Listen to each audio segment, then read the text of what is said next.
Hello friends, welcome to Profit Smart YouTube channel. Friends, ఈ వీడియోలో మనం security exchange board of India SEBI mutual funds ఎలొకేషన్కి సంబంధించి ఒక కొత్త నిబంధనని తీసుకురావడం జరిగింది. ఆ నిబంధన వలన స్టాక్ మార్కెట్స్లో ఒక భారీ కుదుపు రానుంది అని చెప్పి మార్కెట్ వర్గాలు భావిస్తున్నాయి. సో ఈ సెబీ తీసుకొచ్చిన కొత్త నిబంధన ఏంటి, దానివల్ల ఏ స్టాక్స్ ఏ రకంగా ఇంపాక్ట్ అవ్వబోతున్నాయి అనే విషయాలు క్లియర్గా డిస్కస్ చేద్దాం ఫ్రెండ్స్. అలాగే మనం ఎలాంటి జాగ్రత్తలు తీసుకోవాలి, ఏ స్టాక్స్లో ఇన్వెస్ట్ చేయడం బెటర్ అనే విషయాలు కూడా డీటెయిల్గా అనలైజ్ చేద్దాం. ఓకే ఫ్రెండ్స్, మ్యూచువల్ ఫండ్స్ మీద సెబీ తెచ్చిన కొత్త నిబంధనని అర్థం చేసుకునే ముందు different types of mutual funds ఏంటో తెలుసుకుందాం. Mutual funds equity or growth related fund స్కీమ్స్ని ఆఫర్ చేస్తాయి. Fixed income funds, hybrid funds, ఈ 3 అనేవి different types of mutual funds. And mutual funds అనేవి డిఫరెంట్ స్కీమ్స్ని ఇండివిజువల్ ఇన్వెస్టర్స్ అవసరాలకు అనుగుణంగా లాంచ్ చేస్తూ ఉంటాయి. ఈక్విటీ ఆర్ గ్రోత్ ఫండ్స్లో జనరల్గా ఈ ఫండ్ స్కీమ్స్ అన్ని కూడా ఈక్విటీ స్టాక్స్లో ఇన్వెస్ట్ చేస్తాయి ఆర్ ఈక్విటీ రిలేటెడ్ ఇన్స్ట్రుమెంట్స్లో ఇన్వెస్ట్ చేస్తాయి. ఫిక్స్డ్ ఇన్కమ్ ఫండ్స్కి వచ్చేసరికి government securities or government bonds, commercial papers ఇలాంటి ఇన్స్ట్రుమెంట్స్లో ఇన్వెస్ట్ చేస్తూ ఉంటాయి ఫండ్స్.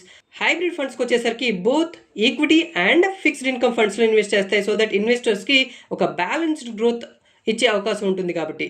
సో మనం ఇప్పుడు సెబీ తెచ్చిన కొత్త రూల్ అనేది ఈక్విటీ ఆర్ గ్రోత్ రిలేటెడ్ ఫండ్స్కి సంబంధించి, దానిలో కూడా ఒక specific type of fund scheme గురించి, మల్టీ క్యాప్ ఫండ్ గురించి మనం డిస్కస్ చేసుకుంటాం కంప్లీట్గా ఇన్ డీటెయిల్ ఈ త్రూ అవుట్ ది వీడియోలో. సో కంప్లీట్గా ఈ వీడియో చూడండి friends, so that mutual funds మీద ఒక అవగాహనతో రావడంతో పాటు మనం ఏ స్టాక్స్లో ఇన్వెస్ట్ చేయాలి going ahead into near future అనే విషయాలు కూడా మనకు క్లియర్గా అర్థమయ్యే ఛాన్స్ ఉంది. So equity or growth related funds, growth ఫండ్స్కి వచ్చేసరికి different type of fund schemes ఉంటాయి. Multi cap fund, large cap fund, large and mid cap fund, small cap fund, ELSS, dividend yield, sectoral or thematic, focused fund, value fund.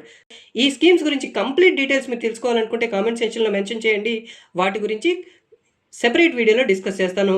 అయితే ఈ వీడియోలో మాత్రం SEBI తెచ్చిన నిబంధన, మనం ఏ స్టాక్స్ మీద focus పెట్టాలనే విషయాలు డీటెయిల్గా డిస్కస్ చేద్దాం.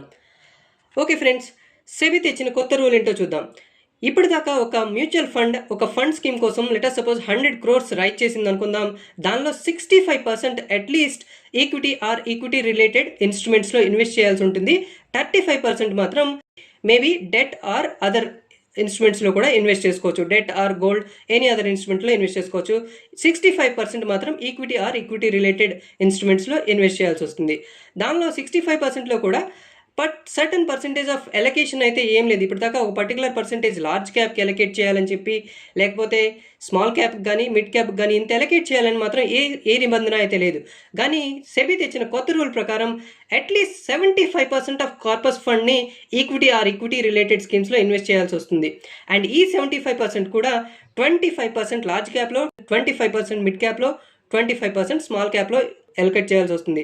సో 65% నుంచి 75%కి పెంచడం జరిగింది ఈక్విటీ అండ్ ఈక్విటీ రిలేటెడ్ ఇన్స్ట్రుమెంట్స్లో ఇన్వెస్ట్ చేసే అమౌంట్. దాంతోపాటు ప్రతి కేటగిరీలో కూడా అట్లీస్ట్ 25% ఎలకేట్ చేయాలని చెప్పి స్ట్రింజెంట్ గైడ్లైన్స్ అయితే సెబీ రిలీజ్ చేయడం జరిగింది. So all of a sudden SEBI ఎందుకు ఈ గైడ్లైన్స్ రిలీజ్ చేసిందో ఒక డిస్కస్ చేద్దాం. బట్ దానికంటే ముందు లార్జ్ క్యాప్ స్టాక్స్ ఏంటి, మిడ్ క్యాప్ స్టాక్స్ ఏంటి అండ్ స్మాల్ క్యాప్ స్టాక్స్ ఏంటో చూద్దాం.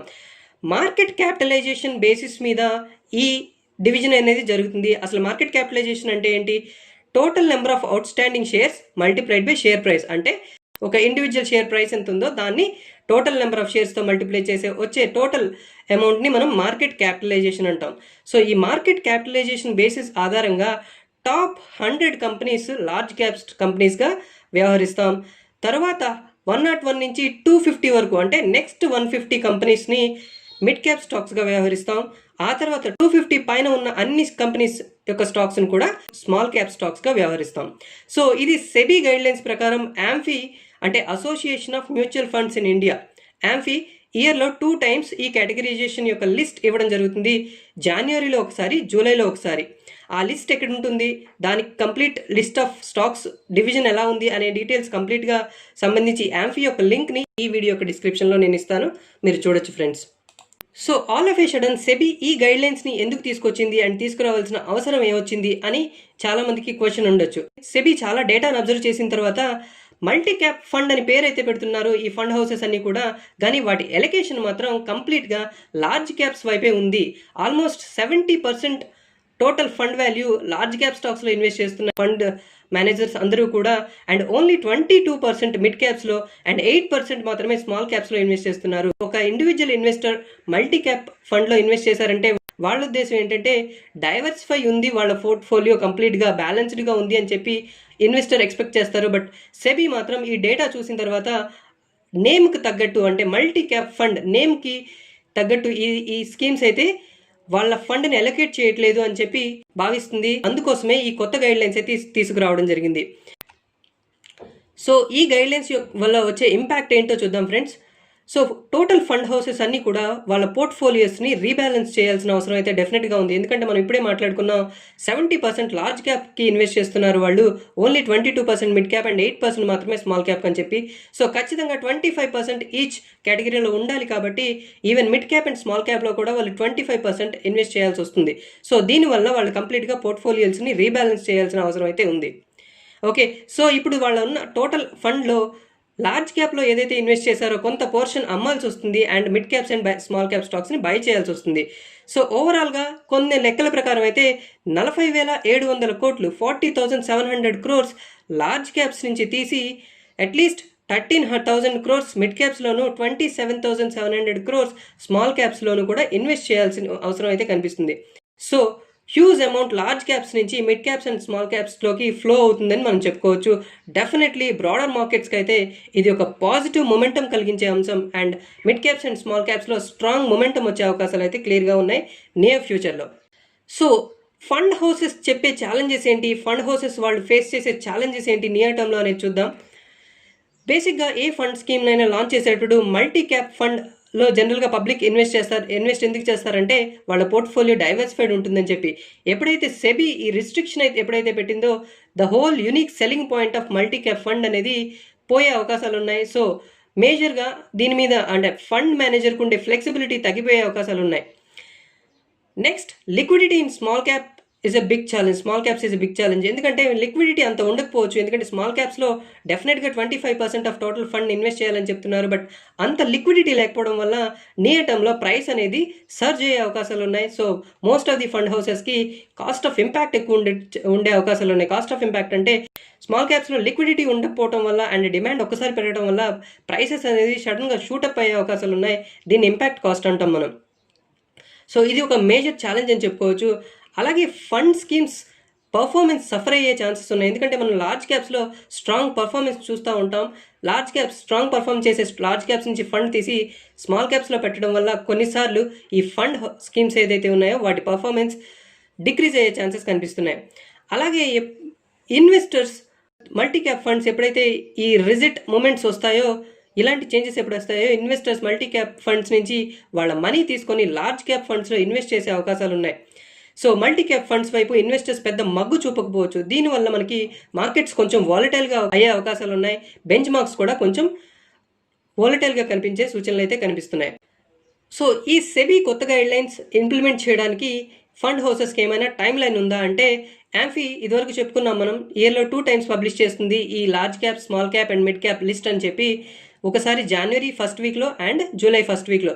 ఈసారి జనవరి 1st వీక్ 2021 అంటే 2021 జనవరి 1st వీక్లో ఎప్పుడైతే యాంఫీ ఈ లిస్ట్ రిలీజ్ చేస్తుందో, రిలీజ్ చేసినప్పటి నుంచి 1 monthలో ఈ ఫండ్ హౌసెస్ అన్నీ కూడా వాళ్ళ అలొకేషన్స్ని కంప్లీట్గా మార్చాల్సి వస్తుంది. కంప్లీట్గా పోర్ట్ఫోలియోస్ని రీబ్యాలెన్స్ చేయాల్సి వస్తుంది. సో ఇది టైం లైన్ అయితే ఇవ్వడం జరిగింది. సో అప్రాక్సిమేట్గా మనం ఫిబ్రవరి 1st వీక్ కల్లా ఈ ప్రాసెస్ అంతా కంప్లీట్ అవ్వాలని చెప్పుకోవచ్చు for fund houses.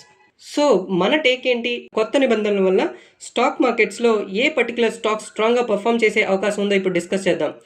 Overall scheme of ఇన్వెస్ట్మెంట్స్లో చూసుకుంటే mutual funds or domestic institutional investors అనేది ఒక particular part or category of investors అని చెప్పుకోవచ్చు. సో వీళ్ళ వల్ల మేజర్ ఇంపాక్ట్ అవుతుందా అంటే కొంతవరకు అవ్వచ్చు. బట్ వాళ్ళతో పాటు ఫారెన్ ఇన్స్టిట్యూషనల్ ఇన్వెస్టర్స్ కూడా మార్కెట్స్ని డ్రైవ్ చేస్తుంటారు. సో ఈ ఇంపాక్ట్ అనేది మేజర్గా కనిపించకపోవచ్చు. బట్ ఓవరాల్గా అయితే డెఫినెట్లీ కొంత ఇంపాక్ట్ కనిపిస్తుందని చెప్పుకోవచ్చు. Small and mid caps near టర్మ్లో డెఫినెట్లీ ఫోకస్లో ఉంటాయి. బ్రాడర్ మార్కెట్ ఇండిసెస్ని మనం క్లియర్గా అబ్జర్వ్ చేయాల్సి ఉంటుంది. Mid cap and small cap ఇండిసెస్ని అవి అవుట్ పర్ఫామ్ చేసే ఛాన్సెస్ అయితే ఉన్నాయి. మనం డే టు డే కంప్లీట్గా స్టాక్ మార్కెట్స్ని అంతా స్కాన్ చేస్తాం అండ్ ఏ పర్టికులర్ స్టాక్స్ బాగా పర్ఫామ్ చేయబోతున్నాయి నియర్ టర్మ్లో అని కూడా మనం డైలీ సజెస్ట్ చేయడం జరుగుతుంది. డెఫినెట్లీ గోయింగ్ అహెడ్ నియర్ ఫ్యూచర్లో కూడా మేము ప్రతిరోజు మీకు ఈ స్టాక్స్ని అప్డేట్ చేయడం జరుగుతుంది, ఏ స్టాక్స్లో ఇన్వెస్ట్ చేసుకోవచ్చు అనే విషయం. సో ఓకే ఫ్రెండ్స్, ఇది మన take on SEBI new guidelines. Friends, hope you like this video. ఈ వీడియోలో ఉన్న కంటెంట్స్ మీకు నచ్చినట్లయితే ప్లీజ్ లైక్ చేయండి, అలాగే మీ ఫ్రెండ్స్తో కూడా షేర్ చేయండి. ఇప్పటిదాకా మీరు మా యూట్యూబ్ ఛానల్ సబ్స్క్రైబ్ చేసుకోకపోతే ప్లీజ్ సబ్స్క్రైబ్ చేసుకోండి. మళ్ళీ మన నెక్స్ట్ వీడియోలో మరింత ఎక్సైటింగ్ కంటెంట్తో కలుద్దాం friends. Until then have great time. Thank you.